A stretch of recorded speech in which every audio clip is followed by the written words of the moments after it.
लोगों को पता है कि उनका घर भूतिया है और फिर भी वो लोग अपने घर को रेंट के लिए चढ़ा देते हैं। ऐसे हुआ दो माँ बेटों के साथ जब वो रेंट के लिए घर ढूंढते हैं। जब उन्हें एक घर मिलता है जो कि ऊपर वाली फ्लोर पे था और नीचे मकान मालिक रहते थे, तो वो ये सोचते हैं कि अच्छा है, अगर नीचे मकान मालिक है और ऊपर हम रहेंगे तो थोड़ा सेफ्टी भी रहेगी। तो उस घर को रेंट के लिए खरीद लेते हैं। कि जब उन्हें रहते हुए हफ्ता भर ही हुआ था कि उनका लड़का दुकान पर काम किया करता था और वो घर पर आ करती थी।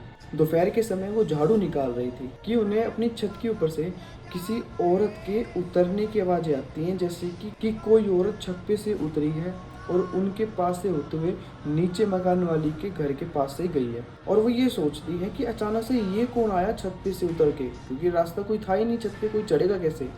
वो तुरंत ही भागती है और नीचे जाती है और बड़ी मकान वाली से कहती है कि अभी कोई छत पे से उतरा। जब वो मना कर देती है कि छत पे से कोई नहीं उतरा, वो कहती है कि गेट खोल के देखो कहीं वो आई हो। वो कहती कौन के भी एक औरत उतरी थी देखो। जब वो देखते उन्हें कोई नहीं मिलता। जब भी वो मकान वाली कुछ नहीं बताती उन्हें। फिर वो कहती कोई बात नहीं, मेरा वहम होगा। फिर उनके कुछ दिनों बाद उनका लड़का घर पे था और वो लड़का अपनी रसोई में मैगी बना रहा था। जब उसे ऐसा लगता है कि कोई आदमी औरत ऊपर से उतरे हैं और नीचे गए हैं, वो भी देखता है और तुरंत पीछे भागता है। जब उसे वहाँ पर कोई नहीं दिखता और वो तुरंत ही जाके नीचे मकान वाले से कहता है कि अभी आपने कोई औरत आदमी को उतरते देखा। तो कहती कोई नहीं उतरा, किसकी बातें कर रहे हो तुम माँ बेटे, पहले तुम्हारी माँ कह रही थी अब तुम कह रही हो। वो कहता अच्छा माँ को भी दिखा है। बोला हाँ। तो अपनी माँ से पूछता है तो उसकी माँ कहती है हाँ मुझे भी दिखा था, मैं बताना भूल गई। वो कहते हैं ये गड़बड़ क्या है कि मुझे भी दिखे और आपको भी दिखे। फिर वो इग्नोर मार देते हैं। कुछ दिनों बाद में रक्षाबंधन था, तो जब उस लड़के की बहन आती है और वो लड़का कुछ सामान लेने के लिए अपनी माँ के साथ बाहर गया हुआ था, तो उसकी बहन घर पर रुक जाती है। और जब वो घर पर रुकी होती है तब उसे भी सेम वही एहसास होता है कि कोई छत पे से उतरा है, एक औरत और एक आदमी, और नीचे गए हैं। जो वो देखती है तो उसे कोई नहीं दिखता, लेकिन वो मकान वाले से नहीं पूछती है। इतना ही होता है कि थोड़ी देर बाद में उसे ऐसा लगता है कि उसके जो जंगला है, यानी कि उसकी जो खिड़की है, उसके नीचे से कोई आदमी जो उसे देख रहा है। जब वो ये देखती है तो अचानक से डर जाती है कि मैं अकेली हूँ और ये घर पे कोई आदमी कैसे आ गया। वो चिल्लाती है तो वो देखती है तो उसे वहाँ पे भी कोई नहीं दिखता। वो टेंशन में हो जाती है, वो सोचती है कि पता नहीं कि मेरा वहम था या क्या था। वो फिर आकर अपने बैठ जाती है। अचानक से वो देखती है कि वो आदमी उसके गेट के साइड में खड़ा हुआ है और उसे देख रहा है, और वो चिल्लाती है ज़ोर से, बहुत ज़ोर से चिल्लाती है। जिसके बाद नीचे से उसकी मकान वाली आती है और पूछती है क्यों चिल्ला रही है तुम इतनी ज़ोर से, क्यों, क्या हुआ।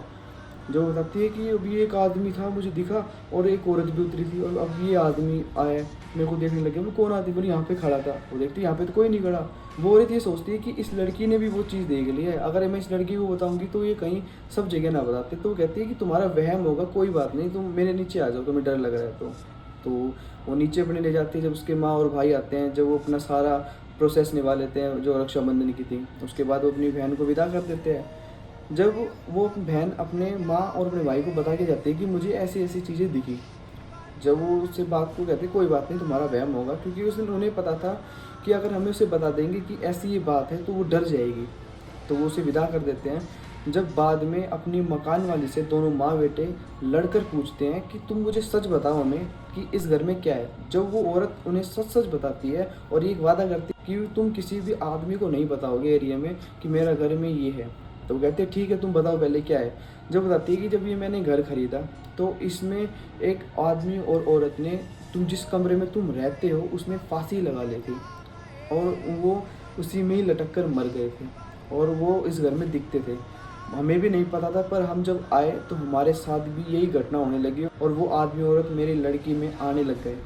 जो कहते हैं कि फिर तुमने इतनी बड़ी बात हमसे छिपाई क्यों और फिर तुमने क्या किया है। जो कहते हैं कि मुझे छिपाना पड़ा क्योंकि मैंने अपने घर में अपनी लड़की को बचाने के लिए तो मैंने शुद्धियाँ कराई, कील ठुकवाई, पर वो नीचे ही करवाई, मैंने ऊपर नहीं करवाई। इसलिए वो जो चीज़ है वो नीचे आती है सिर्फ इस सीढ़ियों तक, वो ऊपर ही गायब हो जाती है और वो ऊपर अधिकतर दिखती है। वो कहती है फिर वो हमें ही परेशान करती है। बोलो हाँ इसलिए तुम्हें परेशान करती है। तो वो कहती है कि तुमने तुम्हारी जान को जोखिम में डाला है। तो फिर वो उससे माफ़ी मांगती है और वो माँ बेटे तुरंत ही उस घर को खाली कर देते हैं अगले दिन। जिसके बाद उस घर में आज तक कोई रेंट पे रहने के लिए नहीं गया।